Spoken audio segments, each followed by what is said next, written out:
తలపడే ధైర్యం లేదు, తలపడినా నిలుచునే దమ్ము లేదు. అయినా సరే పాకిస్తాన్ ఓవర్ యాక్షన్ మాత్రం తగ్గడం లేదు. అవే కుట్రలు, అవే రచ్చగొట్టే వేషాలు, అవే నీతిమాలిన పనులు. గుండెల్లో భయం, బయటికి మాత్రం యుద్ధమే కావాలంటూ పిల్లి గాండ్రింపులు. ఇలాంటి పరిణామాల మధ్య ఎలా వచ్చినా సరే చుక్కలు చూపించేందుకు ఇండియన్ ఆర్మీ రెడీగా ఉంది. మరి మనం చేసే యుద్ధం ఎలా ఉండబోతోంది? ఉమ్మడి వ్యూహంతో త్రివిధ దళాలు ముందుకు వెళ్లబోతున్నాయా? భారత్ చేసే యుద్ధం ఎలా ఉండబోతోంది? ఉమ్మడి వ్యూహంతో త్రివిధ దళాల దూకుడు. పాకిస్తాన్కు చుక్కలు కనిపించడం ఖాయమా?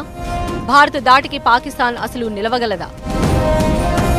సరిహద్దుల్లో ప్రతిసారి తోక జాడిస్తూ ఉగ్రవాదులకు సపోర్ట్ చేస్తూ దరిద్రపు వేషాలు వేస్తున్న పాక్కు మైండ్ బ్లాక్ అయ్యేలా షాక్ ఇవ్వాలని మోదీ సర్కార్ డిసైడ్ అయింది. ఈసారి కొట్టబోయే దెబ్బకు పాకిస్తాన్ జీవితాంతం మర్చిపోకుండా ఉండాలని వ్యూహాలు రచిస్తోంది. సింధు జలాల ఒప్పందం రద్దు చేసి దౌత్యపరంగా కోలుకోలేని దెబ్బతీసిన భారత్ ఇండియన్ ఆర్మీ పవర్ ఏంటో చూపించేందుకు రెడీ అవుతోంది. ఎవరి ఊహకు అందనంత స్థాయిలో పహల్గాం ఘటనకు ప్రతీకారం తీర్చుకుంటామని ప్రధాని మోదీ ప్రకటించారు. పాక్కు బుద్ధి చెప్పేందుకు భారత్ భారీగానే ప్లాన్ చేస్తున్నట్లు కనిపిస్తోంది. సరిహద్దుల్లో ఉద్రిక్తతలు పెరుగుతున్న వేళ రక్షణ మంత్రి రాజ్నాథ్తో chief of defence staff Anil Chauhan ప్రత్యేకంగా భేటీ అయ్యారు. ఓవైపు త్రివిధ దళాలు సన్నాహాలు ముమ్మరం చేసిన వేళ ఈ మీటింగ్ ప్రాధాన్యతను సంతరించుకుంది.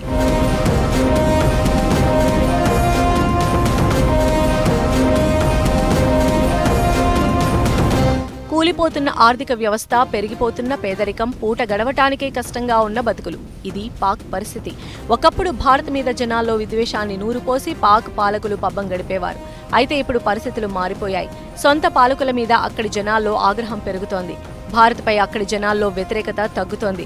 పైగా దీనికి తోడు బలూచిస్తాన్, ఖైబర్ పఖ్తూన్ఖ్వా వివాదాలు పాక్కు తలపోటుగా మారిపోయాయి. ఇలాంటి సమయంలో జనాలను ఏకం చేయడానికి భారత్తో యుద్ధం కోరుకుంటోంది Pak.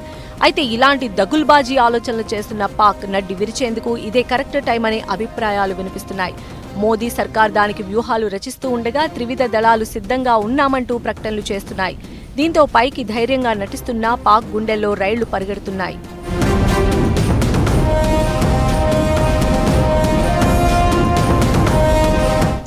Chief of defence staff నాయకత్వంలో త్రివిధ దళాలు సమగ్ర వ్యూహంతో కలిసి పనిచేస్తున్నాయి. రా, ఎన్ఐఏ, ఐబీ లాంటి ఏజెన్సీలతో సమన్వయం ద్వారా ఖచ్చితమైన నిఘా సమాచారం అందుతోంది. డిఆర్డీఓ ఉపగ్రహ చిత్రాలు, రియల్ టైం నిఘా సామర్థ్యాలను పెంచుతున్నాయి.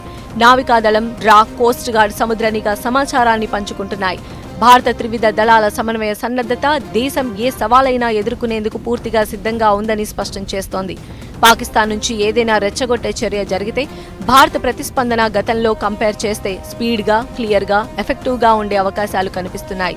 ఇక ఇప్పటికే దౌత్యపరమైన చర్యలతో పాకిస్తాన్ను కోలుకోలేని దెబ్బతీసిన భారత్ సైనిక శక్తితోనూ బుద్ధి చెప్పేందుకు రెడీ అవుతోంది.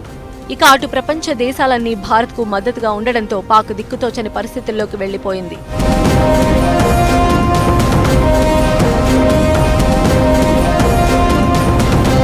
భారత్తో యుద్ధాన్ని తట్టుకోవడం కాదు కదా, కనీసం నిల్చునే స్థాయి కూడా పాకిస్తాన్కు లేదు. నింగి, నేల, నీరు ఎక్కడి నుంచి యుద్ధం చేసినా విజయం భారత్దే అనడంలో ఎలాంటి అనుమానం లేదు. పాకిస్తాన్ ఓవర్ యాక్షన్ కు బ్రేక్ వేయాలన్నా, మైండ్ బ్లాక్ షాక్ ఇవ్వాలన్నా ఇదే కరెక్ట్ టైం. అయితే దీంతో పాటు ఇప్పుడు మరో చర్చ కూడా తెర మీదకొస్తోంది. పాక్ ఆక్రమిత కాశ్మీర్ను స్వాధీనం చేసుకోవాలనే డిమాండ్ పెరుగుతోంది. అలా చేస్తే కాశ్మీర్లో ఉగ్రమూకలు తిష్టవేయడానికి వీలు ఉండదన్నది మరికొందరి అభిప్రాయం.